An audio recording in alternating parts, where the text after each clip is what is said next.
श्री कृष्णा श्री कृष्णा श्री कृष्णा श्री कृष्णा।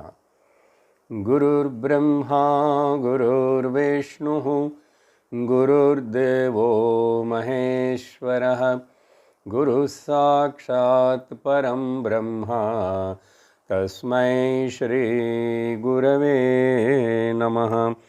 तस्मै श्री गुरवे नमः। हरि ओम तत्सत्। पंचदशी 12வது அத்தியாயம் பிரம்மானந்தே ஆத்மானந்தः. இந்த அத்தியாயம் ஆரம்பத்திலேயே ஆச்சாரிய வித்யாரண்ய சுவாமி பிருஹதாரண்யகோபனிஷத்தில் யாக்ஞவல்க்யரால சொல்லப்பட்ட முக்கியமான ஒரு கருத்து, ஆத்மனஸ்து காமாய சர்வம் பிரியம் பவதி அப்படின்னு அவருடைய மனைவியான மைத்ரேயிக்கு உபதேசம் பண்ணார்.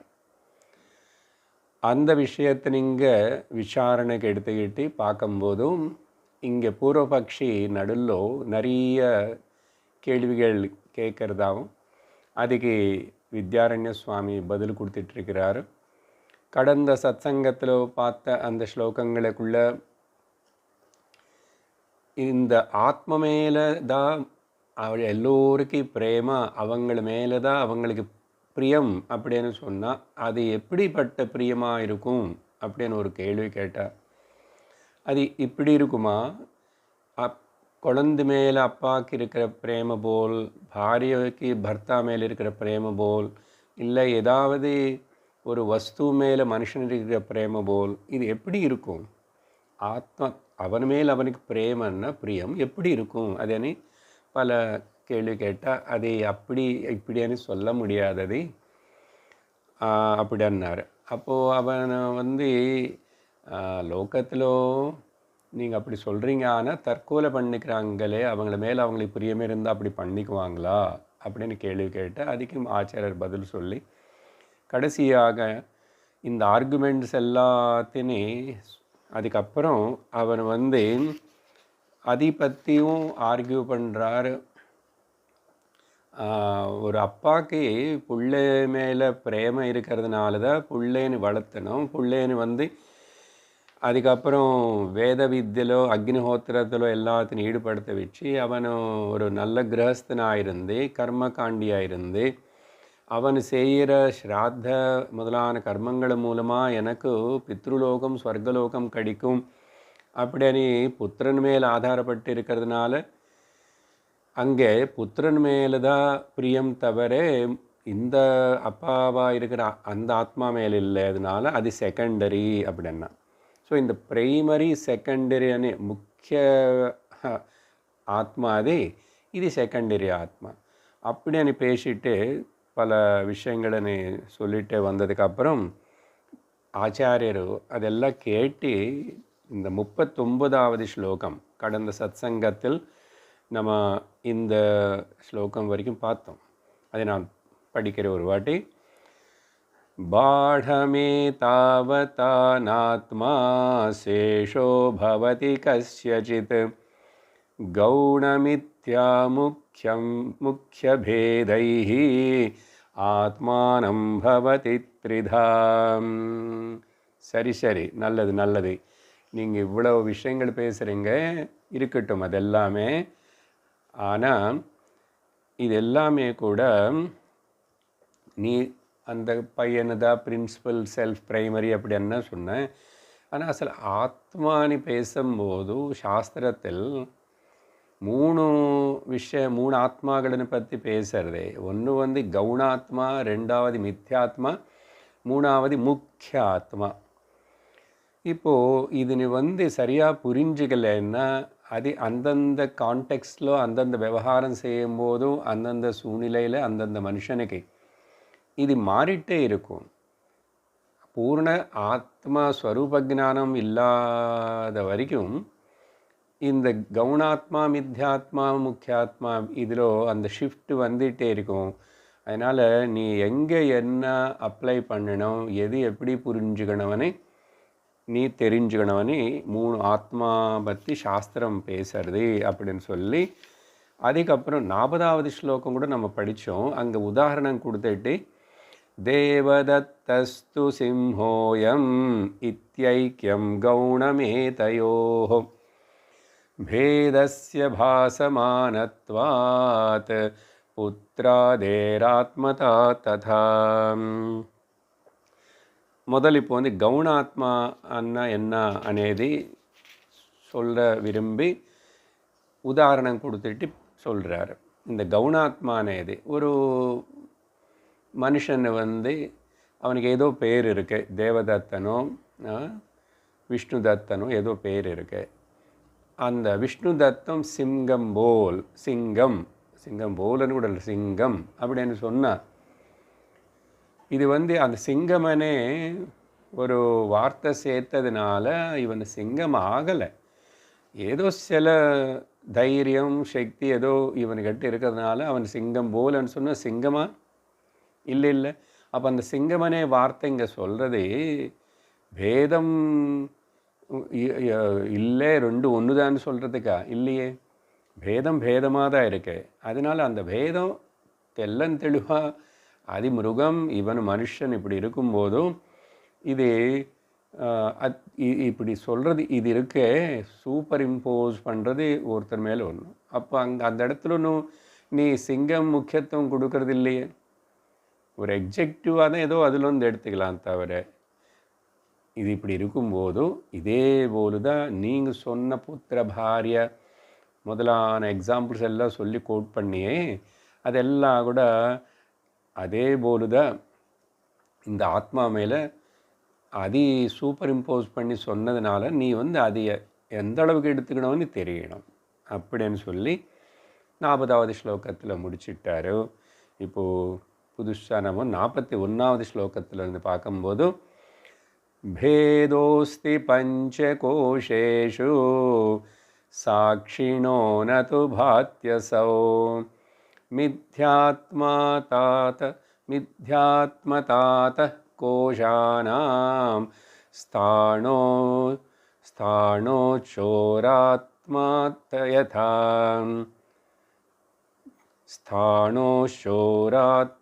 யதா. இப்போ இங்கே வந்து மித்யாத்மான்னு இப்போது அதை பற்றி சொல்கிறார். மித்யாத்மான்னா என்னான்னு அது சொல்லும்போது இங்கே உதாரணம் என்ன கொடுக்குறாருன்னா, இருட்டில் பாதி இருட்டாக இருக்கு, அங்கங்கே கொஞ்சம் ஏதோ ஷாடோஸ் எல்லாம் உளருது, கொஞ்சம் சந்திரனுடைய காந்தி இருந்திருக்கலாம் ஏதாவது. அந்த சமயத்தில் ஒரு மனுஷன் ராத்திரி சமயத்தில் வெளியில் போகணும்னு ஏந்திட்டான். டக்குன்னு பார்த்த உடனே அங்கே ஒரு திருடன் இருக்கிற போல இவனுக்கு தோணிச்சு. உடனே பயந்துட்டான், கொஞ்சம் ஓடிட்டான். திருடன் என்ன அடிப்பான், ஏதாவது செய்வான் அப்படின்னு சொல்லிட்டு. ஆனால் இவன் பார்த்தது நிஜமாக திருடன் இல்லை. அங்கே வந்து ஒரு கம்பம் பார்த்தான், ஒரு வட்டின மரம் போஸ்ட்டுன்னு பார்த்து கோஷ்டை நினச்சான். இங்கே சோரகனே உதாரணம் கொடுக்குறார். சில இடத்துல அப்படி கொடுக்குறது உண்டு. ஸோ இந்த மாதிரி இப்போது அசలు நிஜமாக திருடன் அங்கே இல்லவே இல்லை, கோஷ்ட் அங்கே இல்லவே இல்லை. ஆனால் இவன் பாவனைలో கல்பனைలో இருந்து அதுக்கு தகுந்த போல் பேசுவானே, அதுக்கு தகுந்த போல் ஆக்ட் பண்ணுவானே. அதனால் இப்படி நினச்சி இல்லாதது இருக்கிற போல் நினச்சி பாவிச்சு சிந்திக்கிற அந்த ஒரு சூப்பர் இம்போஸ்டு ஆத்மாவுக்கு அதுக்கு பேர் மித்யாத்மா அப்படின்னு சொல்லி. சரி, இப்போ நமக்கு எப்படி அப்ளை பண்ணணும்? திருஷ்டாந்தத்தில் இப்படி சொல்லப்பட்டிருக்கு. தாஷ்டாந்தத்தில் நமக்கு எட்ட வரும்போதும் பஞ்ச கோஷங்கள் சேர்ந்து தான் நம்ம படித்தோம். வேதாந்தத்தில் தான் இந்த பஞ்ச கோஷங்களை பற்றி விவரிப்போம். தத்துவபோதத்திலேயே ஆரம்பம். வெளியே படிப்பில் இதெல்லாம் சொல்ல மாட்டாங்க. ஓரளவுக்கு தான் ஸ்தூல சரீரம், cross body and then breathing, mind, இந்த மூணு. நம்ம இன்னும் விஜானமய கோஷம், அன்னமய கோஷம், பிராணமய கோஷம், மனோமய விஜான ஆனந்தமய கோஷங்கள் இருக்குல்ல. பேதா அஸ்தி பஞ்சகோஷேஷு. ಈ 5 கோஷங்களுக்கு நடுவில் பேதம் இருக்கு, ஒன்றுக்கு ஒன்றுக்கு பேதம் இருக்கு. ஆனால் இந்த 5 கோஷங்க பஞ்சகோஷ அதீதः शरीरत्रय अतिरिक्तः அவஸ்தாத்ரய சாட்சி. இந்த 5 கோஷங்கள்னு சொல்லப்படுறதே 3 சரீரங்கள்னு கூட சொல்லுவோம் இல்லையா சாஸ்திரத்தில். அந்த 3 சரீரங்களும் பஞ்சகோஷங்கள் இது ஒன்றுதான். 3 அவஸ்தைகளனை ஒரு மனிதன் நம்ம எல்லோரும் பிரதிதினம் நினைவு கனவு தூக்கம் இப்படி மாறி மாறி மாறி பார்க்குறோம். ஆனால் நினைவுல இருக்கிறவன் கனவுல இல்லை, கனவுல இருக்கிறவன் நினைவுல இல்லை. கனவு நினைவுல இருக்கிறவனும் நித்ரலோ இல்லை. மறுபடியும் நித்ரலிருந்து எழுந்திரிச்சு முடிச்சிட்டு வந்ததுக்கப்புறம் நித்ரா சுஷுப்தி புருஷ இல்லை. இப்படி ஆனால் இது மாறுறது நமக்கு தெரியறது நல்ல. யாருக்கு தெரியறது? அந்த சாட்சி 3 நடக்கும்போதும் ஏதோ யாரோ இருந்திருந்தாதானே அதை 3மே கவனித்து தெரிஞ்சுக்க முடியும். அதனால சாட்சிணா நத்து பாதி அசோ. அந்த சாட்சினி இருந்தாதான் சாட்சிக்கு தான் தெரியறது இந்த 5 கோஷங்கள் இருக்கேன்னு. ஆனால் நம்ம சப்போஸு இதில் சரீரம் நானன்னு சொல்லி நினச்சிருந்தா வேறு ஏதாவது கூட இன்னொரு வரப்போகிற ஸ்லோகங்களுக்குள்ள கொஞ்சம் விதவிதமாக சொல்லுவார் இதே விஷயங்கள். இப்போ இங்கே இந்த கோஷானம் இதுதான் மித்யாத்மா, இது மித்யாத்மா. அதனால் அந்த டிஃபரன்ஸ் இந்த 5 கோஷங்களுக்குள்ள வித்தியாசம் பார்க்கலாம். ஒரு மனுஷனு தனியாக திரும்பி அங்கேயும் வித்தியாசம் நீங்கள் பார்க்கலாம். ஒருத்தனு தூங்கிட்டு இருக்கும்போது இன்னொருத்தனு முடிச்சிருக்கிறான், ஒருத்தனும் கனவுல இருக்கும்போது இன்னொரு தூங்கிட்டு இருக்கிறான். இந்த பேதங்கள் இருந்துட்டு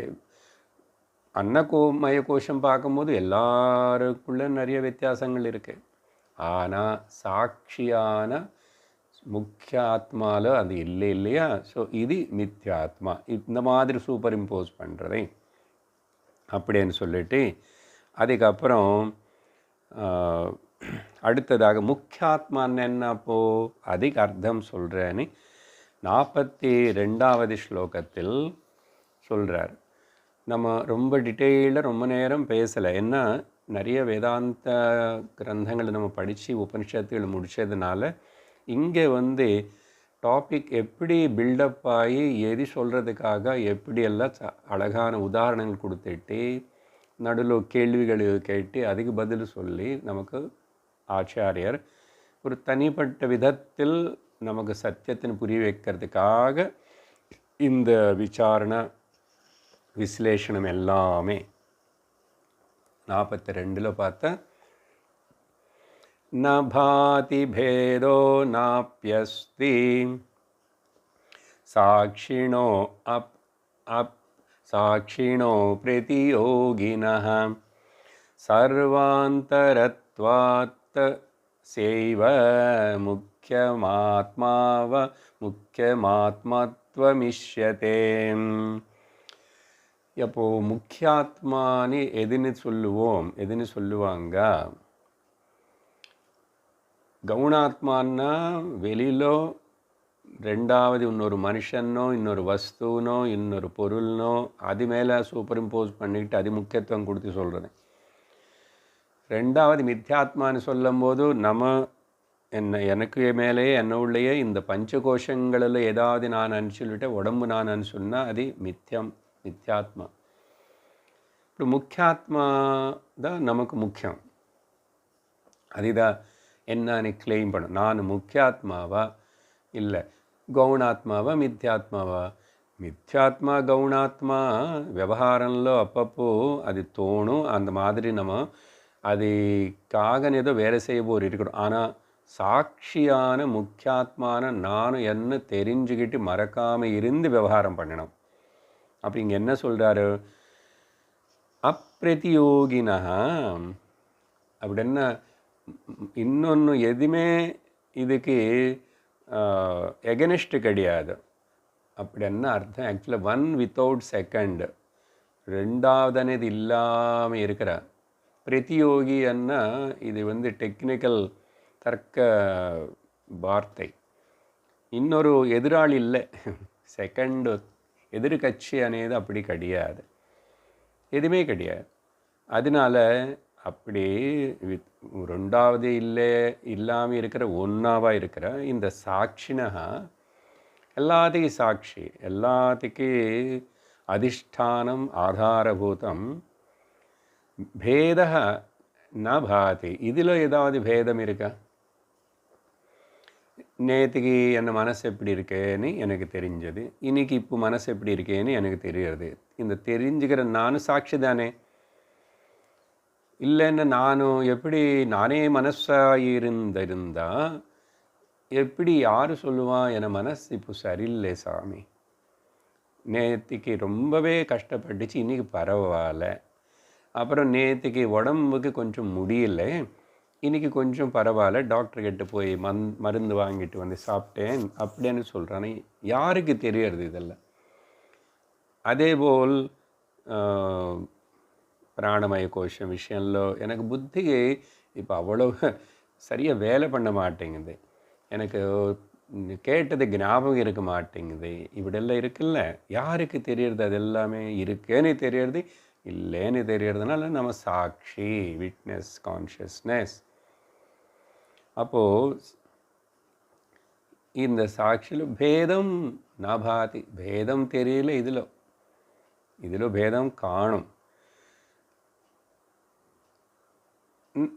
ந அப்படி இல்லை, அது மட்டும் இல்லை, சர்வாந்தரத்வாத் தேர் இஸ் நோ எனி பேதம். இன்னொரு காரணம் இது சாட்சி ஒரு காரணம். ரெண்டு சர்வாந்தரத்வாத் அப்படின்னா அது இல்லாத இடமே இல்லை, எல்லாமே எல்லோருமே அதாவதாக இருக்காங்க. அது காமன் டினாமினேட்டராக அது வக்தமாகி ஒர்க் பண்ணுறதுனால அப்படி பார்த்தா கூட அது பேதம் இருக்கிறது போலும் அது தெரியல. அப்புறம் அதில் அது சப்ஸ்ட்ராட்டமாக அதிஷ்டானபூதமாக இருக்கிறதுனால சர்வாந்தரத்வாத் அதித தஸ்யேவ ஆத்மத்வம், அதிதான் முக்கியமான நிஜமான சிசலான ஏக நித்திய சார சத்தியமான உணர்வு, அது முக்கியாத்மா. அப்படி மூணும். இந்த பிரதியோகித்தா அப்படின்னு சொன்னாரே, பிரதியோகினா, இதுக்கு இன்னொரு வார்த்தை பொதுவாக அம்பாள் லலிதா சஹஸ்ரநாமத்தில் சொல்கிறது தான் அஹேய அனுபாதேய. அது நாமமாக சொல்லும் போது ஹேயோபாதேய வர்ஜிதம், ஹேயம் உபாதேயம், அதில் எதுவுமே இன்க்ளூடும் பண்ண முடியாது, எதுவுமே அதில் டிடெக்டும் பண்ண முடியாது, எதுவுமே சேர்த்துக்க முடியாது, எதுவுமே உட்டி கொடுக்க முடியாது. அப்படின்னா அது அப்படி தான் இருக்கே, அங்கே எதுவுமே edition deletion is not possible. அதுக்கு பேர் ஹேயோபாதேய வர்ஜிதம். கேட்டும் இல்லையா லலிதா சஹஸ்ரநாமம் கிளாஸ் எல்லாம் கேட்கும்போது அர்த்தங்கள் எல்லா பதங்கள் நிறைய இந்த வேதாந்த தத்துவத்தினை தெரிவிக்கிறதுக்காக அங்கே பிரம்மன் அனே சொல்கிறதுக்கு பதிலாக, ஆத்மான்னு சொல்கிறதுக்கு பதிலாக அம்பாள் லலிதா பரமேஸ்வரி அப்படி தான் சொல்லி நமக்கு பக்தி மூலமாக ஒரு ரூபம் கொடுத்துட்டு, ஒரு அழகு கொடுத்துட்டு, ஒரு நாமம் கொடுத்துட்டு, அதில் வேதாந்தம் சொல்கிறது. லட்சணம் என்ன? அந்த பிரம்மனுடைய லட்சணங்களை என்னன்னு சொல்லும் போது சிமினேன வர்ணம், அவ்வளோதான். சரி, இப்படி மூணு பற்றி ஒரு ஸ்லோகத்தில் கவுனாத்மா, மித்யாத்மா, முக்கியாத்மா பற்றி சொன்னதுக்கு பிறகு இப்போது எதுக்கு இப்போ இந்த மூணு ஆத்மா பற்றி நான் மென்ஷன் பண்ணேன்? என்ன காரணம்? எதுக்கு சொல்லித்தரணும்? 43 சத்யேவம் விவஹாரேஷு ஏஷு யஸ்யாத்மதோசிதாஹ தோசிதாம் தேஷு தஸ்யைவ சேஷித்வம் சர்வஸ்யான்யஸ்ய சேஷதாம். ஏன் அண்ணா இந்த மூணு நான் எதுக்கு மென்ஷன் பண்ணான்னா, இது இப்படி மூணு இப்படி இருக்கும்போதோ ஏவம் சதி ஏஷு விவகாரேஷு, ஆனால் டீலிங் விவகாரம் பண்ணும்போது தானே நமக்கு கன்ஃபியூஷன் கான்ஃப்ளிக்ட் எல்லாமே வர்றதே. இப்போ எது சத்தியம்னு எடுத்துக்கணும், சரீரம் வச்சு தான் ஒர்க் பண்ணிகிட்ருக்க, சரீரம் தான் காணப்படுறது கண்களுக்கு புலன்களுக்கு. ஸோ இந்த விவகாரங்கள் which ever dealings we are doing பண்ணும்போது எஸ்ய ஆத்மதா, அந்தந்த கான்டெக்ஸ்ட் சந்தர்ப்பத்துக்கு தகுந்த போல் அதினி விவகாரத்துக்காக பேசுவோம் சொல்லுவோம், கன்சிடர் அது ஆத்மா அப்படின்னு. அது ஆத்மான்னு சொல்லி அது ஞானம் மூணுத்து பற்றி தெரிஞ்சுக்கிட்டு முக்கியாத்மதான் முக்கியம்னு தெரிஞ்சுக்கினவனு ஏமாந்து போக மாட்டான். ஆனால் இல்லாதவன் இப்படி அது முக்கியமாக எடுத்துக்கிட்டு அதுக்கே பாடுபடுவான், அதுக்கு நாள கஷ்டப்படுவான், துக்கப்படுவான். அப்படி விவகாரத்தில் அப்படி யாரோ சொல்கிறான் அப்படின்னு சொன்னால், புத்திரனுக்காக தான் எனக்கு புத்திரன் இருக்கணும், புத்திரன் இல்லைன்னா நரக்கத்துக்கு போய் இதெல்லாம் பேசுகிறான்னு அந்தந்த சந்தர்ப்பத்தில் அதை அவன் சொல்கிறதே அது சரியானே அப்படி நம்ம எடுத்துக்கலாம். உஷிதா ப்ராப்பர் தான் அந்தந்த இதில். தேஷு தஸ்ய ஏவ, அந்த அந்த விஷயத்துக்கு அந்த கான்டெக்ஸ்ட் சந்தர்ப்பத்துக்கு அது ஆத்மாவனை சொல்லலாம். அதனால அது சேஷித்வம் பிரைமரி அதீதா முக்கிய ஆத்மா அதனை சொல்லுகிறான். அப்புறம் அந்நிய அடுத்த ரெண்டு என்ன இனிமேல் சொல்லுவார் எக்ஸாம்பிள்ஸ். எப்போ சப்போஸ் கவுனாத்மாவுக்கு நான் முக்கியத்துவம் கொடுத்துட்டு அதான் பிரைமரின்னு நினச்சா மித்யாத்மா அண்ட் முக்கியாத்மா அவுட் வெளியில் இருக்கு, அது சரியா.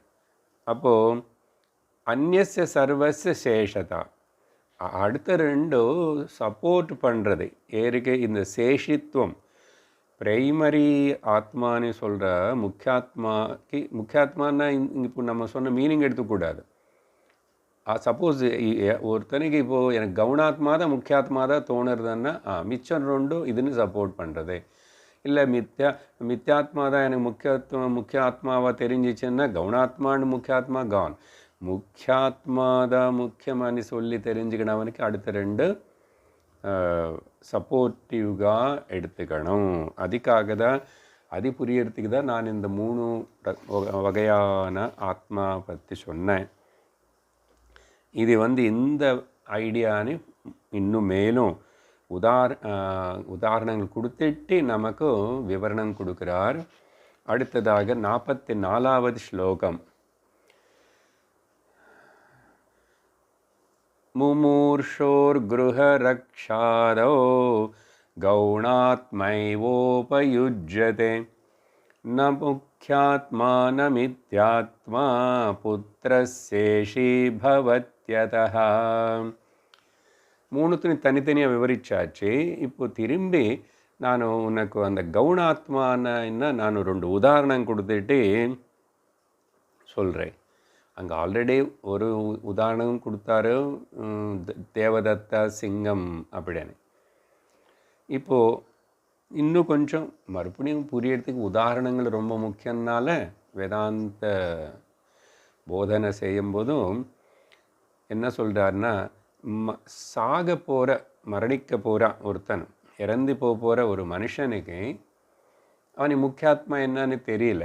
அப்போது அவனுக்கு இந்த மெயின் முக்கியமான அவருடைய கன்சர்ன் என்னன்னா, பையன்னு கூப்பிட்டுட்டு இல்லை பாரியோ இவ்வளோ நாள் எது சொல்லி அவங்களுக்கு ரிவீல் பண்ணலையோ அப்படிப்பட்ட அந்த பொட்டிலோ அந்த இடத்துலோ அங்கே நகை வச்சிருக்க, இவ்வளோ நாள் உங்களுக்கு சொல்லலை. பொட்டி என்ன கேட்டிருப்பாங்க, பொட்டி கூட இல்லை, அங்கே எங்கோ ஒரு அன்னோன் பிளேஸ், ஹிடன் எங்கோ, அதில் திறந்து பாரு, அங்கே போய் அந்த ஓட்டைக்குள்ளே அங்கே இருக்கும். அதனால் அதை எடுத்துட்டு நீ ஜாகிரதையாக அது பத்திரமா வச்சுக்கோ, அது யாருக்கு கொடுக்காது, இப்படி எக்ஸ்ட்ரா வச்சிருக்கேன்னு சொல்லி எல்லாருக்கும் சொல்லாது அப்படின்னு சொல்லி அவன் இல்லை வீடு பற்றி இல்லைன்னா இந்த வீடு கொஞ்சம் நல்லா கவனிச்சுக்கோ, பார்த்துக்கோ, அது எல்லாம் இப்படி சொல்லி ஏதாவது எல்லாம் முக்கியமான அந்த விஷயங்கள் தான் பேச முடிஞ்சால் அதுதான் பேசுவான். ஏன்னா இப்போ அவனுக்கு இந்த புத்திர பாரிய வீடு பணம் தங்கம் இதுதான் பிரைமரியாக இருக்கிறதுனால அவனுக்கு இப்போது அந்த மித்யாத்மாவோ இல்லை முக்கியாத்மாவோ செகண்டரி ஆகிப்போச்சு. புரிஞ்சது? எக்ஸாம்பிள், முமூர்ஷோஹோ சாக போகிற மரணிக்க போகிற மனுஷனுக்கு கிரகம் ரக்ஷா, அக்ரஹத்தினு காப்பாற்றுறது, சொத்துன்னு காப்பாற்றுறது, ப்ராப்பர்ட்டி நகை இதெல்லாம் அதுதான் முக்கியம். ஆதோ அவனுக்கு அப்போது அதெல்லாம் இருக்கிறதுனால அந்த கவுனாத்மாவாக இருக்கிற பையன் பாரியன் இப்போது எக்ஸெட்ரா செகண்டரி செல்ஃப் அதினே தான் முக்கியமாக அவனுக்கு இப்படி ஆடுது, முக்கிய ஆத்மாவாக ஆயிடுது, அதினே கன்சிடர் பண்ணிக்கிறான். அப்போது முக்கியாத்மாவோ மித்யாத்மாவோ இங்கே அவனுக்கு முக்கியம் கிடையாது. அத்தः புத்திரः சேஷி பவதி, சேஷி சேஷம் அப்படின்னு பேசிட்டுமே இல்லை இப்போ முந்தாவது ஸ்லோகத்தில் அந்த வார்த்தைகள், அதனால் அதே உபயோகப்படுத்தி சொல்கிறாரு. சேஷதான்ட்டு அது ரெண்டு மிச்சம் சப்போர்ட்டிவ். ஸோ இங்கே பையன் தான் கவுனாத்மா முக்கியம், இல்லை பாரிய முக்கியம். எதுக்குனால பின்னாடி என்ன அந்த சொத்து அதெல்லாம் கூட கவுனம்தான், ஆனால் முக்கியமாக இருக்குது இப்போ அவனுக்கு அப்படின்னு சொல்லி இதே விஷயത്തിന് மற்றொரு உதாரணம் கொடுத்துட்டு சொல்கிறார். அத்யேதா வஹ்னிரித்யத்ர சன்னாப்யக்னிர்ன குஹ்ருஹ்யதே அயோக்யத்வேன யோக்யத்வாத் பட்டுரேவாத்ர கிருஹ்யதே. இங்கே ஒரு பிரம்மச்சாரி வேதம் படிக்கிற ஒரு பிள்ளை பற்றி சொல்கிறாரு. அத்யேதா அப்படின்னா வேதம் படிக்கிற ஒரு பையன். அவன் பொதுவாக பிரம்மச்சாரி பட்டுஹுன்னு சொல்லுவாங்க, சரியா? இந்த பட்டுவாக இருக்கிறவனே கல்யாணம் பண்ணிக்கிற போது, கல்யாணம் ஆகிட்டு இருக்கும்போது வட்டு ஆயிடுவான். வது பாரிய பொண்ணு. சரி, அத்யேதா வேதம் படிக்கிறவனு அக்னி அப்படின்னு ஒரு ஸ்டேட்மெண்ட்டு அங்கே சொன்னாங்களே. தேவதத்த சிங்கம் அப்படின்னா வேதம் படிக்கிறவனு அக்னிக்கு சமானம் அப்படின்னு அக்னி போல் அப்படி இது அப்படி சொல்கிறது பழக்கம் இருக்கு. சச் ஸ்டேட்மெண்ட்ஸ் அத்திர சன் அப்படி சொல்கிறத பழக்கமாக இருந்து யூஸ் பண்ணிட்டு இருந்தால் கூட அக்னினி நம்ம அங்கே பிரைமரியாக ந கிருஹ்யதே அது முக்கியமாக எடுத்துக்கலை. ஏன்னா என்ன எடுக்கிறோம், ஏன்னா அது அப்படி எடுத்துக்கிறது சரியானது இல்லை. அது கம்பேரிசன் ஜஸ்ட் ஃபார் ஒரு விஷயத்தின். சப்போஸ் பிரம்மச்சாரியன்னா அவனு கூட சமிதாதானம் சின்ன அக்னிஹோத்திரம் அது பண்ணுவான். இல்லை வேதம் படிக்கிறதே அவனுக்குள்ள அக்னின்னு உருவாக்கும், சரியா? அப்புறம் பிராமணம் அதிதி பிரம்மச்சாரியன்னா அக்னி சமம்னு சொல்லி கட்டோபனிஷத்து முதலான இடத்துல பார்த்த போல அப்படி எடுத்துக்கலாம். சரி, அக்னினி முக்கியமாக எடுத்துக்கலையே, நான் கிரகியதே. ஏன்னா அது சரியானதில்லை, அயோக்கியத்வேன. ஆனால் யோக்கியத்வாத் அப்ராப்ரியேட்னா பட்டு பிரம்மச்சாரி ஏவ அத்திர எடுத்துக்கிறோம். ஸோ இது ரெண்டுமே கவுனாத்மா பற்றி சொல்கிற உதாரணங்கள் சொல்லி அதுக்கப்புறம் மித்யாத்மா பற்றியும் மறுபடியும் சொல்கிறேன், நீ நல்லா புரிஞ்சுக்கோ அப்படின்னு சொல்லி இங்கே கூட உதாரணம் கொடுத்துட்டு சொல்கிறார். குருஷோஹம் புஷ்டிமாப்யஸ்யாம் இத்யாதோ தேகாத்மதோசிதம் ந புத்திரம் விநியுங்தேத்ர புஷ்டிஹேத்வன்ன பக்ஷணே. ஒருத்தன்னு சொல்கிறான், இப்போது மித்யாத்மா பற்றி சொல்கிறதுக்கு உதாரணம், தேகாத்ம பாவம், தேகந்தான் நானு நினச்சிக்கிறவனும் மித்யா ஆத்மா, பாடி ஐடென்டிஃபிகேஷன், பாடி ஐ ஆம் த பாடி, தேகாத்ம பாவம் இருக்கிறவனுக்கு அது அந்த மித்யாத்மா தேகம் பிரைமரி ஆகிடுது. அடுத்த ரெண்டு கவுனாத்மா அண்ட் முக்கியாத்மா அது ரெண்டு செகண்டரி ஆகிறது. எப்படி அகம் குருஷா, நான் ரொம்ப ஒல்லியாக இருக்கேன்னு.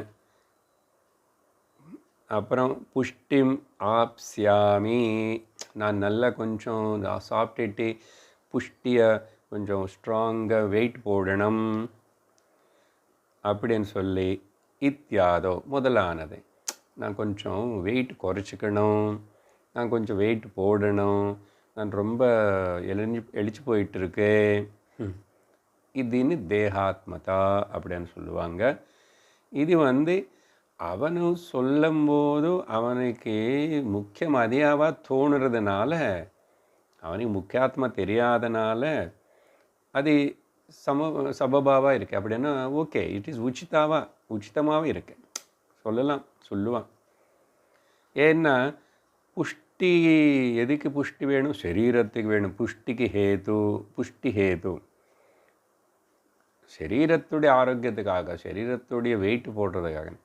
அப்போ அங்கே அத்திர பக்ஷணே என்ன பண்ணுவான்? அப்போது கொஞ்சம் நல்ல ரிச் ஃபுட்டு கொஞ்சம் எல்லாம் நிறைய சாப்பிடுவான், நெய் அதெல்லாம் போட்டுக்கிட்டு பாதம் எல்லாம் சாப்பிட்டு அத்திர. அப்போ இங்கே இந்த புத்திரனோ இல்லைன்னா அடுத்த முக்கியாத்மாவோ அதெல்லாம் ஆக்செப்ட் பண்ணல, அதெல்லாம் இன்ஆக்செப்டபிள். சரியா? அது அப்போது மித்யாத்மான்னு என்ன புரியுறதா? சரீரம் பற்றி அங்கே இன்ட்ரடக்ஷனில் அதுதானே சொன்னார், பஞ்சகோஷங்கள். இப்படி கிளியராக ஒருத்தன் அப்படி சொல்கிறான்னு சொன்னால் அவனது திருஷ்டியில் இப்போ பிரைமரி இதுதாவா இருக்கின்றனதே. அடுத்த இன்னொரு எக்ஸாம்பிள் இந்த மித்யாத்மா சொல்கிறதுக்கு, தபசா ஸ்வர்கமேஷ்யாமி இத்யாதோ கர்த்தாத்மதோசிதம்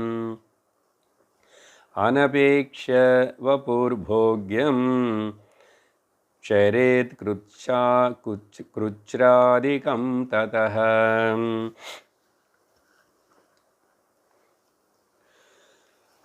இந்த மித்யா ஆத்மனை பற்றி சொல்லும்போது இன்னொரு உதாரணம், இப்போது 46 சொன்ன உதாரணம் அன்னமய கோஷத்தனே அவனும் அது முக்கியமான தேகாத்ம பாவம் இருக்கிறவன் பேசுகிற பேச்சு அவனுக்கு அது பிரைமரியாக இருக்குது. இப்போ இங்கே இந்த உதாரணத்தில் ஒருத்தனும் விஞ்ஞானமய கோஷத்துக்கு முக்கியத்துவம் கொடுத்துட்டு பேசுகிறான். அப்போது அவன் என்ன பண்ணுவான்? விஞ்ஞானமய கோஷனில் இன்டலெக்சுவல் பாடியில் என்ன பண்ணுவான்? நான் நிறைய தபஸ் பண்ணணும், தபஸ்னால நிறைய சரீரத்துக்கு கஷ்டம் கொடுத்தான்னு பரவாயில்ல, நான் சாப்பிடாம விரதம் இருந்தானோ அது சரி, அப்படி இருந்து இப்படியெல்லாம் செய்வேன், எனக்கு இப்படி தேகம் முக்கியம் இல்லை, ஆனால் அந்த விரதம் தேகத்தினால பலம் அடியரே நானனி அகங்கார ஜீவாத்மாவை பாவிக்கிறானே. இந்த ஜீவாத்மா அகங்கார ஜீவாத்மா மித்யாதானே, அதனால் ஆனால் விஞ்ஞானமயம் சில பேர் இப்படி இருப்பாங்க இல்லையா, எனக்கு உடம்பு பற்றில, அதனால தபஸ் நிறைய விரதம் நிறைய கஷ்டம் கொடுத்துட்டு அது பண்ணி இது பண்ணி அப்புறம் ஸ்வர்க்கம் ஏஷ்யாமி, நான் ஸ்வர்க்கத்துக்கு போவேன், இந்த உடம்பு கஷ்டப்பட்டுட்டு இங்கே பரவாயில்ல, நான் ஃபாஸ்டிங் எவ்வளோ வேணுமுன்னா இருப்பேன் அப்படின்னு சொல்லி முதலான அவங்க என்ன அவன் ஆகிட்ட இப்போது కర్తాత్మత అంగే దేహాత్మత బాడీ ఐడెంటిఫికేషన్ ఇక్కడ ఇంటలెక్చువల్ షీత్ ఇంటలెక్ట్ ஐடென்டிஃபிகேஷன் விஜ்ஞானமய கோஷ தாதாத்மியம் இப்படி கூட இருக்காங்கல்ல லோகத்தில் நிறைய. ஸோ இந்த பக்தி பேரில் விரதம் நிறைய கஷ்டம் பண்ணி எல்லாம் செஞ்சு நைட்டெல்லாம் தூங்க மாட்டேன் அப்படியெல்லாம் பண்ணுறேன்னு 1-2 உதாரணம் சொல்கிறேன் பாருங்க. நமக்கு ரொம்ப கஷ்டமாக இருக்கும். ஏதோ சாதாரணமாக ஏகாதசி இருந்தாங்க, கொஞ்சம் பழம் சாப்பிட்டாங்கன்னா அது வேறே, அது யாராவது குழந்தை கூட பண்ணும். கிருஷ்ண சாந்திராயண விரதம் அப்படின்னு ஒன்று இருக்கு. என்ன தெரியுமா அது? அந்த கிரெசண்ட் ஃபஸ்ட் டே மூன் பிரதமா அன்னைக்கு வந்து அவனை ஒரு பிடி மட்டும்தான் சாதம் சாப்பிடுவான். அது வந்து 1 பைட்டுன்னு சொல்லுவோம், அவ்வளோ. 2வது நாள் 2 பிடி, 3, 4 அப்படி 15வது நாள் 15 பிடி சாப்பிடுவாங்க. அவ்வளோதான், ஹேண்ட்ஃபுல், ஒரு மவுர்சல் அப்படின்னு சொல்கிறோம் இல்லை. இந்த அப்புறம் திரும்பி அங்கேருந்து குறைச்சிட்டு அடுத்த நாள் 14 தான், 13 அப்படி திரும்பி ஒன்று பண்ணுவான். இது கிருஷ்ண சாந்திராயண விரதம். இன்னும் கொஞ்சம் போனால் இன்னும் கஷ்டமாக இருக்கும் நமக்கு கேட்குறதுக்கு. பசுமாடுக்கு அரிசி கொடுத்துடுவான். அது அரிசி சாப்பிட்டோம் ஆனால் பசுமாடுக்கு அரிசி டைஜஸ்ட் ஆகாது. பசுமாடு ஒருவேளை பல்லுனால் கொஞ்சம் கடித்தா அது விட்டு துண்டாகும் தவிர சிலது அப்படியே பைட்டும் பண்ணலன்னா நிறைய அரிசி அதுக்கப்புறம் உள்ளே போய் அது சாணை போடும்போது அதில் வந்துடும். இவன் என்ன பண்ணுவான் தெரியுமா? இந்த விரதம் பண்ணுறவனு அந்த சாணையில் முழுசாக இருக்கிற அரிசி மட்டும் பொறுக்கி எடுத்துட்டு க்ளீன் பண்ணி அதை சமைச்சு சாப்பிடுவானாமா. பார்த்தீங்களா? இதெல்லாம் சும்மா சொல்லலை, ஜோக்கு பண்ணுவாங்க, அப்படியெல்லாம் இருக்கு. அது எங்கே எப்போ எதுக்கு சொன்னாங்க. சில பேர் பண்ணுறாங்க. அது எவ்வளோ நிஜம் உண்மையான இப்போ நம்ம அந்த அளவுக்கு போய் அதில் கர்ம காண்டா இந்த ஏதாவது ஒரு தபஸு விரதம்னு சொன்னால் ஏகப்பட்டதெல்லாம் இருக்கும். அதனால தான் நிறைய வாட்டி நிறைய பேருக்கு இன்னும் சக்ஸஸ் ஆகலை, இன்னும் கிடைக்கலன்னு மாற்றி செய்யணும். அது பண்ணலாம், இது பண்ணலாம், அவங்க அது பண்ணுறாங்க, இவங்க இது பண்ணுறாங்கன்னு சொல்லி பல பக்கம் ஓடுவானே பார்க்குறோம் லோகத்தில். அதெல்லாம் அப்போது இந்த மாதிரி கர்த்திருவ பாவம் அது அவனுக்கு முக்கியம். அது எங்கே வருது? ஜீவபாவம் எங்கே? புத்தியில் வருது, இன்டலெக்டில், விஜ்ஞானமய கோஷன்లో. அது பண்ணி அதுதான் முக்கியம்னு பாவிக்கிறவன் அது உச்சிதாதான், அப்ராப்ரியேட் தான், சரிதான். அதனால் அப்போது அங்கே வந்து இந்த கான்டெக்ஸ்டில் இப்போ இந்த உதாரணம் சொல்லணும். இவனுக்கு தேகமோ தேக போகமோ தேகத்தை சேர்ந்த பையனோ பாரியோ அவங்க எல்லாரும் அனபேட்ச. அதனால தான் தேகம் கஷ்டப்படுதுன்னு தெரியும். எவ்வளோ கஷ்டமான தபஸ் எல்லாம் பண்ணுவானே. நிறைய பேர் பண்ணாங்கல்ல, ராட்சசன் பண்ணாங்க. இந்த மாதிரி பக்தி பேர் சொல்லி அது சொல்லி என்ன எனக்கு நல்ல வேறு ஏதாவது கிடைக்கணும், நல்லது வேறு ஏதாவது கிடைக்கணும்னா இது நான் விட்டுடுவேன், இதுக்காக கஷ்டமும் படுறேன்னா. அப்படி செய்யும்போது அனபேட்ச டிஸ்கார்டட் எதை? அப்போது கிருச்சிராதிக்கம் சரேத், அவன் அப்போது இதில் ஈடுபடுவான். இந்த மாதிரி விதமான செயலத்தில் அவனுக்கு அப்போ மிச்சம் 2 அசல் முக்கியாத்மாவே தெரியல. தெரிஞ்சவனு இதெல்லாத்துக்கு போக மாட்டான். இப்போ அது புரிய வைக்கிறதுக்கு தான் நம்ம வேதாந்த ஸ்டூடெண்ட்ஸான நமக்கு என்னென்ன இந்த கதைகள் உதாரணங்கள் சொல்லி இதில் கன்ஃபியூஸ் ஆகிறதுக்கு ஒன்றும் இல்லை. கன்க்ளூடிங் வரும்போது தெரியும். அப்போது இதெல்லாம் பிரமிச்சு இப்படியெல்லாம் சூப்பர் இம்போசிஷன் பண்ணி அத்தியாரோபம் ஆவரணம் எல்லாம் ஏற்படும். சரி, இது சொன்னதுக்கு பிறகு இப்போது அந்த முக்கியாத்மா பற்றி இப்போது அடுத்த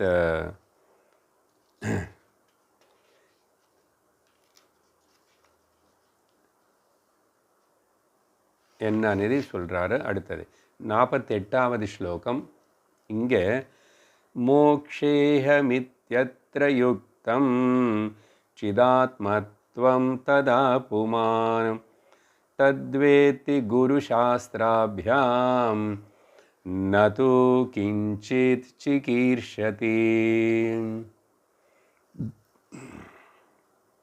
இங்கே பாருங்க, முக்கியாத்மா பற்றி சொல்லும் போதும் ஒருத்தனும் விரும்புகிறான், இவன் முமுக்ஷு மோட்சம் அடையணுமனி ஆசை ஆகாங்ஷை. இந்த முமுக்ஷுவு யார் மோட்சம் அடையணும்னு கேட்குறான்னு சொன்னால், இந்த கவுனாத்மா மித்யாத்மா விஷயங்கள் எனக்கு வேண்டாம், அது ரெண்டுமே போய் தான். நீ பேர் வேறு எது கொடுத்தானோ ரெண்டுமே மித்யாதான், ரெண்டுமே கவுனந்தான், எல்லாம் பிரகிருதி கீழே வர விஷயங்கள். அதனால உண்மையான முக்கியாத்மா என்னன்னு தெரிஞ்சுக்கிறது தான் மோட்சம். முக்கியாத்மா நானு கிளைம் பண்ணி மிச்சம் எல்லாம் உட்டி கொடுக்கறது தியாகம். அப்போ இங்கே சிதாத்மா முக்கியாத்மாவாக இருக்கு. எப்படி யாராவது என்ன புமான் ஒரு மனுஷன் வந்து அகம் மோக்ஷே இது, அகம் மோக்ஷே மோக்ஷே இது, நான் மோக்ஷம் அடையணும். அப்புறம் அப்படி சொல்லும்போது என்ன பண்ணுவான், ததா இப்போ இவனும் குரு சாஸ்திராபியாம் அதுக்கு எனக்கு சரியான விதமாக என்னை வழிகாட்டி நடத்தி செல்லக்கூடிய அந்த குரு மகாராஜனே, எந்த குரு மகாராஜு சாஸ்திரத்தினே நல்ல விதமாக விவரித்து எனக்குள்ளே இருக்கிற கன்ஃபியூஷன்ஸ் எல்லாத்தையும் நீக்கி எனக்கு தெளிவு கொடுத்துட்டு, இந்த கான்ஃப்ளிக்ட்ஸு கன்ஃபியூஷன்ஸு ராங் நோஷன்ஸ் எல்லாத்தையும் நீக்கக்கூடிய அவர். அப்போ சாஸ்திரம் முன்னாடி வச்சுக்கிட்டு அசலு சாஸ்திரம் உடைய நோக்கம் என்ன, வேத பூர்வபாகமோட நோக்கம் என்ன, வேத அந்தம் என்ன சொல்கிறது, அந்த வேத அந்தம்ல சொன்னது நான் புரிஞ்சுக்கிட்டதை வேத பூர்வபாகத்தின்னு நான் கொஞ்சம் முதல்ல ப்ரைமரியாக உபயோகப்படுத்திக்கிட்டால் கூட அதுக்கப்புறம் அதெல்லாம் விட்டுட்டு அந்த வேத அந்தத்துக்கு வரும்போதும் சாஸ்திராபியாம் குரு இருக்கணும், சாஸ்திரம் இருக்கணும். சாஸ்திரம் இல்லாமல் சும்மா குரு இருக்கார், நான் ஃபோட்டோ வச்சுக்கிறேன், பூஜை பண்ணுறேன், நமஸ்காரம் பண்ணுறேன். அவர் அந்த காலத்தில் அவர் என்னமோ நல்லா பண்ணாரோ, அவருக்கு நமஸ்கரிச்சா, அவர் ஃபோட்டோ வச்சுக்கிட்டா நல்லதுன்னு சொன்னாங்க. இதெல்லாம் ஒரு எல்கேஜி லெவலுன்னு சொல்லணும். எல்கேஜி லெவல் பக்தி அது நல்லது தான். ஒரு அளவில் ஒன்றும் இல்லாமல் இருக்கிறதுனால ஏதோ ஒரு மகாத்மா ஏதோ காலத்தில் இருக்கார், நீ பார்க்கவே இல்லை, உங்கள் தாத்தா பார்த்தாரோ, அப்படி பரம்பரை அதே ஃபோட்டோ அதே வச்சுக்கிட்டு ஏதோ கொஞ்சம் சிலதெல்லாம் செய்கிறான். இல்லைன்னா அவர் ஏதாவது சொல்லி கொடுத்த கருத்துக்கள் இருந்தால் புஸ்தகம் அதை படிப்பான். பட் என்னன்னா இங்கே வந்து எதுக்காக இந்த குரு எனக்கு கடைசியில் பல தேவதைகளின் பூஜிக்கிற போல் இவர் கூட ஒரு தெய்வமாக நினச்சிக்கோ, ஃபோட்டோ வைக்கிறேன், பூஜிக்கிறேன், ஆரத்தி காட்டுறேன், அப்படியே அவ்வளோதானா? இல்லை, அந்த சாஸ்திரத்தினை அவர் நமக்கு கண்ணாடி போல் காட்டி நம்ம மூஞ்சி நமக்கு நம்முடைய நம்ம முக்கியாத்வத்தினை முகமன்னா இந்த முகம் இல்லை, இந்த முகம் நமக்கு தெரியுமே, நம்ம முக்கியாத்மனே அந்த முகம் நமக்கு தெரியாது, அது காட்டுவார் சாஸ்திரமனே கண்ணாடி காட்டி. அப்போ என்னாகும், தத்து இந்த என்ன இவனுடைய இப்போ இந்த பியூர் கான்ஷியஸ் செல்ஃப் முக்கியாத்மனு தெரிஞ்சுக்கிறது தானே மோட்சம். வேத்தி அது ஒரு நாளைக்கு ஒரு ஒரு காலம் ஒரு சமயத்தில் அது தானே தான் எப்பவுமே சுத்த நித்திய புத்த முக்த ஸ்வரூபமனி, சச்சிதானந்த ஸ்வரூபமனி, சத்தியஞானமனந்தம் பிரம்மானி புரிஞ்சுக்குவான். புரிஞ்சுக்கினதுக்கப்புறம் அதுக்கப்புறம் இவனுக்கு வந்து கிஞ்சித்னா சிகீர்ஷத்தே, அதாங்க. அதுக்கப்புறம் ஏதாவது திரும்பி டிசைர் பண்ணுவானா, ஆசைப்படுவானா, விரும்புவானா? அது அந்த கரெக்டான ஞானம் பக்கம் ஆகும்போது பரிபூர்ண தியாகம் ஏற்படும், பரிபூர்ண ரினன்சேஷன் வரும். டிசைர்ஸ் ஏதி பற்றி பரலோகமோ இகலோகமோ எனக்கு புண்ணிய பாபங்களோ ஏதுமே இல்லை. எல்லாம் தாண்டி நான் என்னோட ஸ்வரூபంలో புண்ணிய பாபங்கள் கிடையாது, தர்மாதர்மங்கள் అనేది பிரச்சனை அங்கே பேச்சே இல்லை. மேலே லோகம் கீழே லோகம் ஸ்வர்க்கம் நரகம் இதெல்லாம் கிடையாது. இதெல்லாம் இந்த மித்யாத்மலோ கவுனாத்மலோ நடக்கிற சேஷ்டைகளோ விஷயங்கள் தான் అని அறியணும். அவ்வளோதான். அந்த அறியறதுக்கு வேண்டிய அறிவுனே நமக்கு அந்த அறிஞ்ச ஒரு ஸ்ரோத்ரிய பிரம்மனிஷ்ட குரு அந்த சாஸ்திரத்தினை சொல்லிக் கொடுக்கும். அதுக்கு இவனை ஈடுபடுவானே. அதுக்கப்புறம் அத்திர சிதாத்மத்வம் யுக்தம் அப்படி யாராவது இருந்தால் ஆமாம் நிஜம். அங்கே முக்கிய ஆத்மா அந்த சிதாத்மத்வம் தான் முக்கிய ஆத்மா. சரி, இவன் இது எடுத்துக்கிற முக்கிய ஆத்மானி, அவங்க அதேனு முக்கிய ஆத்மா எடுத்துக்கிறாங்க, இன்னொருத்தர் இன்னொன்று முக்கிய ஆத்மா எடுத்துக்கிறாங்க. ஒருத்தர் சரீரம், ஒருத்தர் வந்து மரணித்ததுக்கு அப்புறம் சொர்க்கத்துக்கு போனோன்னே எல்லாமே கரெக்டாக சார் அப்படின்னு சந்தேகம் வரக்கூடாது. இவ்வளோ வேதாந்தம் உபனிஷத்து படித்ததுக்கப்புறம் சில பேருக்கு வரும். அதனால் இவன் இது விரும்புகிறான், அவன் அது விரும்புகிறான், இது விரும்புகிறான் அது விரும்புகிறான் இல்லை. விரும்ப வேண்டியது ஒன்று தான், அறிய வேண்டியது ஒன்று தான், கிளைம் பண்ண வேண்டியது ஒன்று தான்.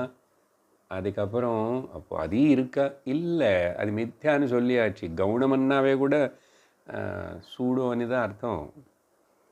அது ஜஸ்ட் ஒரு உனக்கு டிஃபரென்சியேஷன் கோசந்தான் கவுனம் అని சொல்லி. ஓகே, கடைசியில் வேதாந்தத்தில் கருத்துனா பிரம்ம சத்தியம் ஜகத் மித்யா. ஜகத்துன்னு சொல்லும்போது இதில் சர்வம் இன்க்ளூடு ஆகிடுங்க. ஜீவாத்ம பாவ, தேகாத்ம பாவ, அப்புறம் ஜகத்தில் வஸ்துகள், இந்த பல வகையான தேவதைகள் இருக்காங்க, பல சக்திகள் இருக்குது, பல வகையான கிரகங்கள் இருக்குது, பல வகையான லோகங்கள் இருக்குது. சர்வம் கம்ஸ் அண்டர் அவித்யா, அபராவித்யா அவித்யேவ. சங்கரருடைய ஒரு கம்பீரமான ஸ்டேட்மெண்ட் அது. அதனால் இது புரிஞ்சிச்சுன்னா உனக்கு பிரயோஜனப்படும். இல்லை நீங்கள் திரும்பி கொஞ்சம் பின்னாடி போகிறேன் முன்னாடி வரேன்னு இந்த மாதிரி வரக்கூடாது போகக்கூடாதுன்னு சொல்லி தான் இங்கே யாரோ பின்னாடி போகிறான், கொஞ்சம் தப்பாக புரிஞ்சுக்கிறான்னு ஒரு பூர்வபக்ஷனை உருவாக்குறாரு அடிக்கடிக்கு நமக்கு இங்கே வித்யாரண்ய சுவாமி. புரியுறதா?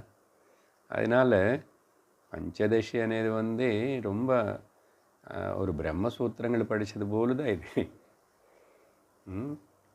எவ்வளோ 15 அத்தியாயங்கள், 1500 ஸ்லோகங்கள். பட் ரொம்ப நல்ல அனலிட்டிக்காக இருக்கும், உதாரணங்கள் கூடியிருக்கு. இதனால் நம்ம கேட்குற படிக்கிற எல்லோரும் நம்ம ரொம்பவே பிரயோஜனம் அடையிறோம், ரசித்து கேட்குறோம், விரும்புகிறோம். சரி, அதுக்கப்புறம் 49 இதெல்லாம் இப்படி தனித்தனியாக 3 வகையான ஆத்மகளை பற்றி சொல்லி உதாரணங்கள் சொன்னதுக்கப்புறம் இப்போது இந்த ரியல் ஆத்மா தான் முக்கியம்னு சொன்னோம். அதுதானே கன்க்ளூஷன். முக்கிய ஆத்மா இஸ் த ரியல் ஆத்மா. இதுன்னு கன்ஃபார்ம் பண்ணி இப்போ அது என்ன அதனை எப்படி நம்ம அது நானே தான் சொல்லி நம்ம அனுபவத்துக்கு கொண்டு வந்து ஞான நிஷ்டக வரணும்னா அதுக்கு ரெஃபரன்ஸ் பாயிண்ட்டு எதனால் இந்த இதெல்லாம் சொல்லி இப்போ ரெஃபரன்ஸ் பாயிண்ட் என்னென்னா ஆத்மா.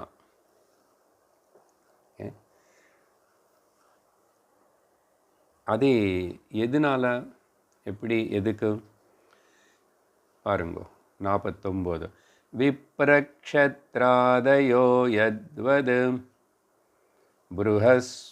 ப்ருஹஸ்பதி சவாதிஷு வியவஸ்திதாஸ்ததா கௌணம் கௌணமித்யா முக்யா யதோசிதம்.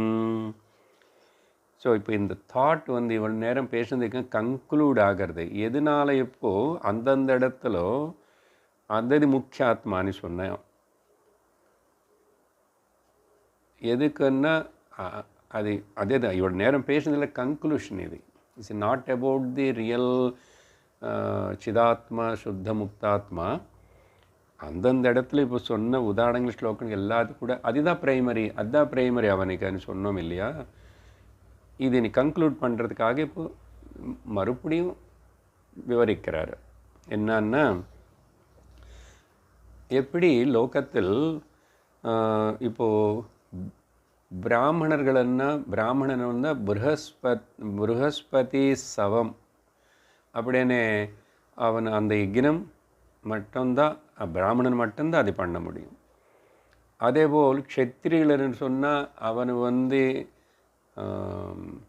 ராஜசூய யாகம் அஸ்வமேத யாகம் அதெல்லாம் க்ஷத்திரியன் பண்ணணும், பிராமணன் பண்ணக்கூடாதுன்னே சொல்லிச்சு சாஸ்திரம். ஏன்னா இவன்கிட்ட காசு இல்லை, அது மட்டும் இல்லை, இவனுக்கு டிசைர்ஸ் ரொம்ப கம்மி, அதனால க்ஷத்திரியில் பண்ணுவானே. சப்போஸ் இந்த மாதிரி வைஷ்யன் இருக்கா, அவனுக்கு வந்து வைஷ்ய சுத்தமோ ஏதோ பேரில் அவனுக்கு என்ன பண்ணணும் అనేది ஒரு யாகம் யக்னம் ஏதோ வச்சுருக்காங்க. பொதுவாக சூத்திரனுக்கு எதுலேயும் அர்ஹதை இல்லை. சுவாமிஜி ஜோக்காக சொல்லுவார், இவனுக்கு கவர்மெண்ட் ஜாபு தான் லாய்க்கு. ஓகே, அப்போது ஸோ இந்த மாதிரி விப்ரக்ஷேத்ராதய அதது அவங்க அதது பண்ணணும், வியவஸ்திதாக, அதுக்கு அவங்க குவாலிஃபைடு அவங்க இல்லையா. அதேபோல் கவுன மித்ய முக்கிய ஆத்மಗಳನ್ನು நம்ம பேசிட்டோமே, இந்த அதது யதா உச்சிதம், அதது அந்தந்த இடத்துல பேசும்போது அதது அவனுடைய லெவலில் அவன் அது பேசுவான். ஸோ உதாரணம் என்னென்னா, பிராமணர்களுக்கு இந்த இது, க்ஷத்ரியர்களுக்கு இது. அதுபோல் நான் சரீரம் அணிச்சுக்கும் போது அது மித்யாத்மாவே, ஆனால் அவனுக்கு அது பிரைமரியாகவே இருக்கு. புத்திரதாரா குருஹம்னு சொல்லும்போது கவுனாத்மா அவனுக்கு பிரைமரி முக்கியாத்மாவாக இருக்கு. இது போலுதா அப்படின்னு சொல்லி இவ்வளோ உதாரணங்கள் சொல்லி இவ்வளோ சொன்னதுக்கு என்ன, நம்முடைய அட்டென்ஷன் வந்து அந்த ரிலேஷன்ஷிப்ஸு இது எல்லாத்தையுமே எது காணப்படும் மறைஞ்சு போயிடும். ஆகமா அபாயனஹா, இது எல்லாமே முக்கியாத்மா மேலே செய்யப்பட்ட சூப்பர் இம்போசன்ஸ் தான், அத்தியாரோபந்தான். முக்கியாத்மா மாறாத விகாரப்படாத அந்த முக்கியாத்மா மேலே இது எல்லாமே சூப்பர் இம்போசிஷன் தான் நமக்கு தெரிய வைக்கிறதுக்காக தான் இந்த டிஸ்கஷன் எல்லாம். இப்போ பாருங்க, கன்க்ளூடிங் தாட் எப்படி கொடுப்பாரு. 50வது ஸ்லோகம். தத்ர தத்ரோசிதே ப்ரீதிஹ ஆத்மன்யேவாதிஷாயினி அநாத்மனி து தச்சேஷே ப்ரீதிரன்யத்ர நோ பயம். ந உபயம், நோ பயம், நாட் இங்கிலீஷ், நோ ஃபியர். என்ன சொல்கிறார் நீங்கள்? ஸோ இந்த மாதிரி இப்போ பேசி முடித்தது போல் தத்திர அந்தந்த கான்டெக்ஸ்டில் அந்தந்த நிலையில் இருக்கிற அந்தந்த மனுஷனுக்கு ரெஸ்பெக்டிவ் டீலிங்ஸ்ன்னு சொல்லணும், இன்ட்ராக்ஷன்ஸ், விவகாரம் அது அப்ராப்ரியேட் உச்சிதந்த பரவாயில்ல.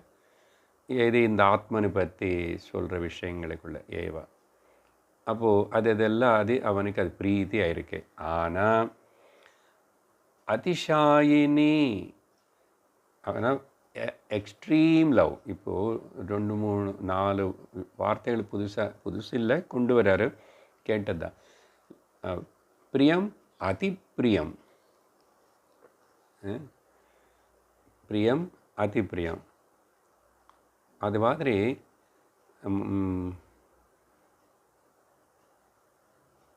முதல்ல வந்து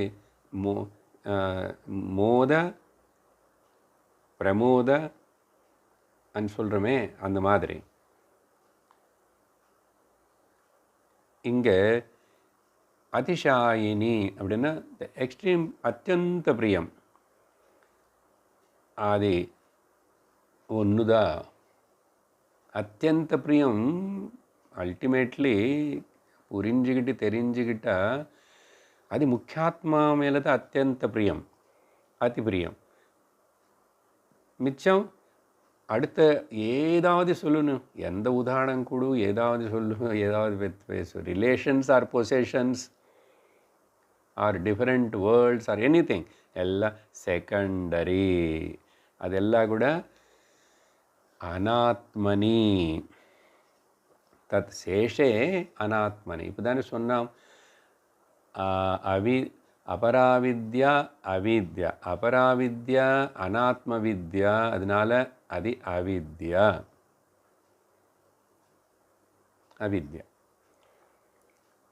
ஆனால் உண்மையாக பார்த்தா பிரீத்தி அந்யத்ர உபயம்.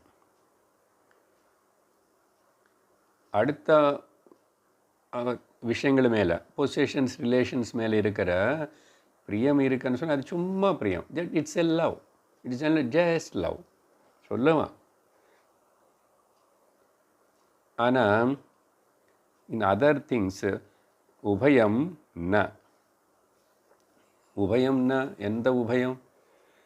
அந்யத்ர அண்ட் உபயம் எந்த ரெண்டு இல்லை. அது என்ன அடுத்த ஸ்லோகத்தில் சொல்லுவாரோ. சரி, இப்போதைக்கு இங்கே ரெண்டு சொன்னார். என்னது?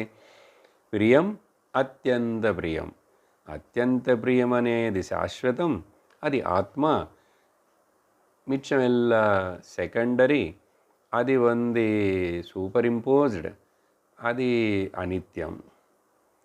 அது மட்டும் இல்லை, அதனால இன்னொரு ரெண்டு உபயம் நான் அன்னார் தவிர. என்ன உபயம்? அது இப்போ அடுத்த ஸ்லோகத்தில் சொல்லுவார். 51. உபேக்ஷம் துவேஷமித்யாதி அந்யத்வேதா மார்க அந்யத்வே.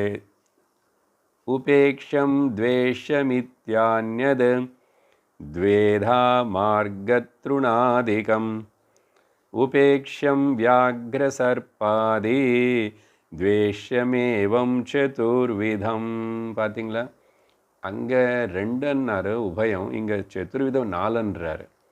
அப்படின்னா அங்கே ரெண்டு சொன்னேன், அது ரெண்டு சொல்லலை. ஆக்சுவலி இப்போ சொல்கிறேன் பாரு. என்ன அப்போ 4 ஆகிடுது மொத்தம். என்னன்னா மிச்சம் அதர் திங்ஸ் மேலே இருக்கிற அதர் திங்ஸ் என்ன, பொசிஷன்ஸ் ரிலேஷன்ஸ் ஏதாவது மேலே இருக்குதா, அதெல்லாம் உபேக்ஷம் ஆர் துவேஷ்யம். சிலது இக்னோர் பண்ணுறோம், கேர் பண்ணல, உபேக்ஷம். ஆர் சிலது அபேக்ஷம். துவேஷ்யம்னா அது நீ லைக் பண்ணல, டிஸ்லைக் பண்ணுறோம். சிலதுக்கு இன்டிஃபரெண்ட்டாக இருக்கிறோம், சிலதுக்கு டிஸ்லைக் பண்ணுறோம், விரும்பலை. அப்போது ரெண்டு வார்த்தைகள், உபேட்சையாக இருக்கிறது இல்லை துவேஷிக்கிறதுன்னா டிஸ்லைக் பண்ணுறது, டிசெக்ட் பண்ணுறது. இது மாதிரி இன்னொரு ரெண்டு. ஸோ த்விதா. அங்கே ரெண்டு சொல்லியாச்சு. த்விதா அது என்ன? அங்கே பிரியம் அத்தியந்த பிரியம். இப்போது பிரியம்னு சொல்கிற லௌகிக வியாபகாரிக விஷயங்களை கீழே பார்த்தா கூட மாதிரி திரும்பி இன்னும் ரெண்டாக நம்ம பிரித்து பார்க்கலாம். சிலது என்னன்னா உபேட்சம் பண்ணுறது இருக்க, சிலதுக்கு சிலது துவேஷிக்கிறதையும் இருக்கு அப்படின்னு சொல்லி உதாரணம் கொடுக்குறாரு இங்கே. ஸோ மொத்தம் 4 புரிஞ்சவங்களுக்கு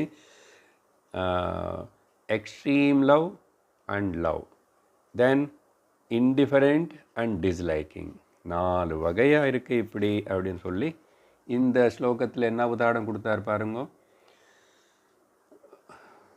வழியில் போகும்போதும்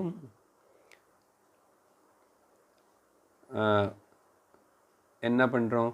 மார்க்க திருண ஆதிக்கம் உபேக்ஷம்.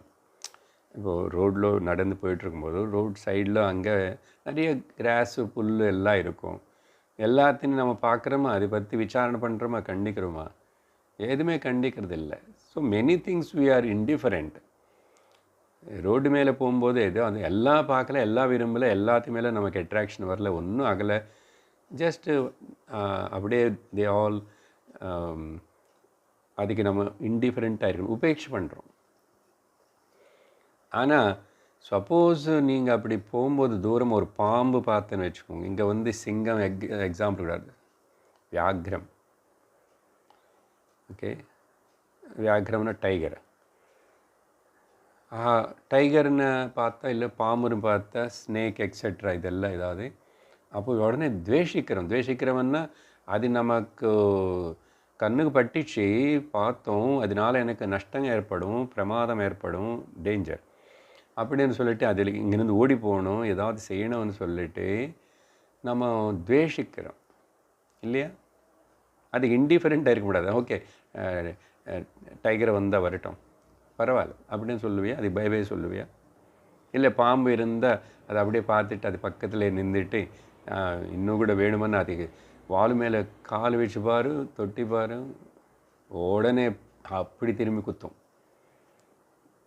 பண்ண மாட்டோம் இல்லை? அப்போது இங்கே சிலதுக்கு உபேட்சை பண்ணி அப்படி இருக்கிறோம், சிலது வந்து துவேஷிச்சு அப்படி இருக்கிறோம். அப்போது மாதிரி சார் நேசிக்கிறோமே, நீ நேசிக்கிறது எல்லாமே சொல்லியாச்சுல ஆல்ரெடி, என்னது கவுனம் மித்யா. அதனாலப்பா யாரும் எதுவுமே நேசிக்கலை, அவங்களுதான் நேசிக்கிறாங்கோ. அதுக்குதான் ஆத்மனஸ்து காமாய சர்வம் பிரியம் பவதி. இன்னும் பேசுவார், எப்படி இது ப்ரூவ் பண்ணியாச்சுன்னு பேசிட்டாரு. இன்னும் அத்தியாயம் இருக்கு, அதெல்லாம் அடுத்த சத்சங்கத்தில் பார்ப்போம். ஓம் பூர்ணமதః பூர்ணமிதம் பூர்ணாத் பூர்ணமுதச்யதே பூர்ணஸ்ய பூர்ணமாதாய பூர்ணமேவாவசிஷ்யதே. ஓம் சாந்தி சாந்தி சாந்தி. ஹரி ஓம் ஸ்ரீ குருभ्यो நமः. ஹரி ஓம். ஹரி ஓம் தத்சத்.